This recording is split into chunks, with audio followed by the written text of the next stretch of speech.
এরপরে প্রশ্ন হলো, শবে বরাতের আমল কি?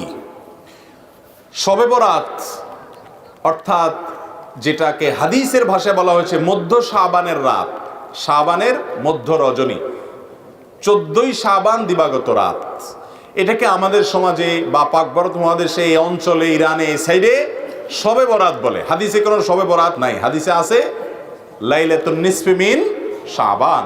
তো যাই হোক, বরাত মানে যদি মুক্তি হয় তাহলে সে অর্থে ঠিক আছে।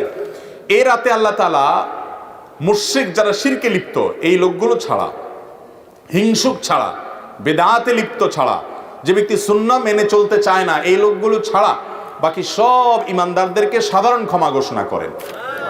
আল্লাহর সাধারণ ক্ষমা ঘোষণা পাওয়ার জন্য যদি বলেন যে মধ্য শাবান রাত বা যেটাকে শবে বরাত বলি আমরা, এই হাদিসে যেটাকে মধ্য শাবান রাত বলা হয়েছে সে রাতের আমল যদি বলেন, তাহলে আমি বলবো শিরক থেকে মুক্ত হন, হিংসা থেকে, বিদ্বেষ থেকে, শত্রুতা থেকে মুক্ত হন, কারোর পিছে লাগালাগি করেন না, অন্তরে কারোর প্রতি ক্ষোভ, হিংসা থাকলে, শত্রু থাকলে মুছে ফেলান, পরিষ্কার হয়ে যান এবং বিদআত থেকে মুক্ত হয়ে যান, সুন্নতকে আঁকড়ে ধরেন, ইনশাআল্লাহ আপনি সাধারণ ক্ষমা আল্লাহর পক্ষ থেকে পাবেন। কথা কি বুঝাতে পারছি? এছাড়া যদি এরাতে কেউ ব্যক্তিগতভাবে আমল ইবাদত করে, অন্য রাতেও করে, এরাতে আল্লাহ ক্ষমা করেন, এতটুকু অন্তত হাদিস দ্বারা সাবেত অবশ্যই আছে।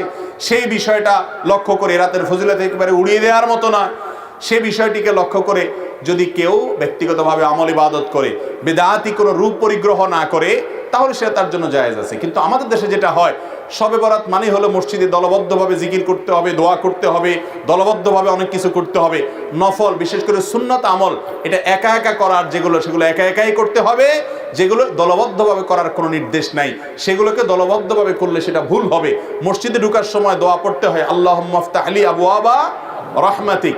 এই দোয়াটা পড়ার জন্য যদি মসজিদের দুয়ারে ইমাম সাহেব, মুয়াজ্জিন সাহেব সহ সব মুসল্লি সাহেবরা দাঁড়িয়ে হাত তুলে আল্লাহর কাছে সবাই মিলে দোয়া করে আল্লাহুম্মা ইফতাহ লি আবওয়াবা রাহমাতিক সমস্যা হবে, এরপরে মসজিদে ঢুকে, এটা কি সুন্নত হবে না সুন্নতের খেলাফ হবে?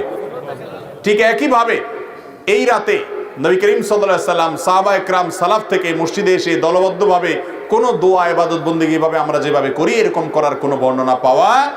অতএব এটাকে আমরা যদি সিস্টেম বানিয়ে নেই তাহলে সেটা কোনো শরিয়া স্বীকৃত কোনো পদ্ধতি হতে পারে না। বিধায় এই রাতকে কেন্দ্র করে অনেক কাজ, বেশিরভাগ কাজগুলো আমাদের সমাজ যত কাজ প্রচলিত আছে সব রাতকে কেন্দ্র করে বেশিরভাগই কোনো এগুলার কোনো অস্তিত্ব হাদিসে খুঁজে পাওয়া যায় না। যেমন হালুয়া খান, শবে বরাত মানে হালুয়া, এটা তো একটা কমন আইটেম। ভাই হালুয়া কারোর খাইতে চাইলে খান, ভিন্ন কথা, কিন্তু এই রাতে খাইতে হবে, এই হাদিস বানায়া, জাল হাদিস বানায়া খাওয়া জায়েজ নাই। আপনি এমনি অন্য সময় খান, এ রাত্রেও খান, কিন্তু আপনি অন্য কোনো সময় খান না। এটা মেয়েটার খাওয়ার ফজিলত বানাইছেন কি, যে নবীজির দাঁত ভাঙছে সেজন্য হালুয়া খাইছে, তাই আমরা ভালো দাঁত নিয়ে হালুয়া খাইতেছি। আপনার বাবার পাও ভাঙছে, ভদ্রলোক একটা লাঠি দিয়ে ভর করে খোড়ায় খোড়ায় হাঁটে, আপনার ভালো পাও নিয়ে আপনি যদি একটা লাঠি নিয়ে খোড়ায় খোড়ায় হাঁটেন, এটা কি তাকে ভেঙানো হবে না? এই ভেঙানোর কারণে এটা কি বাপের সম্মান দেয়া হবে নাকি তার সাথে তামাশা করা হবে? আর দ্বিতীয় কথা হলো, নবী করিম সাল্লাল্লাহু আলাইহি সাল্লামের উহুদের যুদ্ধ এই শাবান মাসে বা তার আগের মাসে হয়ই নাই যে তিনি হালুয়া খাইছেন। বিধায় এই সমস্ত জাল হাদিস আমরা আমল করব না। এই উপলক্ষে আপনার আতশবাজি করা সহ অনেক ভুলভাল কাজ আছে, সেগুলো আমরা করব না। বাকি রাতে আল্লাহ তাআলা মানুষকে ক্ষমা করেন, আপনি আল্লাহর কাছে ক্ষমার আশা করেন, শিরক থেকে এবং হিংসা থেকে, বিদআত থেকে নিজেকে পরিচ্ছন্ন করেন, আল্লাহর কাছে দোয়া করেন, সেটা ভিন্ন বিষয়। আল্লাহ তাআলা আমাদেরকে বুঝার তৌফিক দান করুন।